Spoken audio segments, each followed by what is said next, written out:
అది చూడని మొదలు హనుమంతుడు తీసుకొస్తున్నాడండి. అది విశేషం ఇక్కడ. హనుమంతుడు స్వయంగా దండలను ముగ్గురికి కూడా 3 దండలు స్వయంగా తీసుకుని వస్తూ ఉన్నాడు. ఎంత అందం,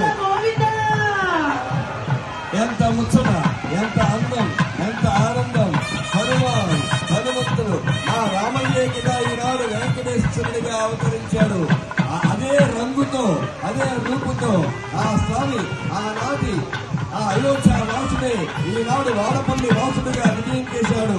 వారికి నేను స్వయంగా దండలు పట్టుకొచ్చిద్దామని ఇదిగో ముగ్గురికి 3 దండలు సమర్పించాడు స్వామి. అందరూ కూడా గట్టిగా చెప్పండి, ఆంజనేయ వరద గోవిందా. ఎంత ముచ్చటగా ఉందండి, చాలా చాలా బాగుంది.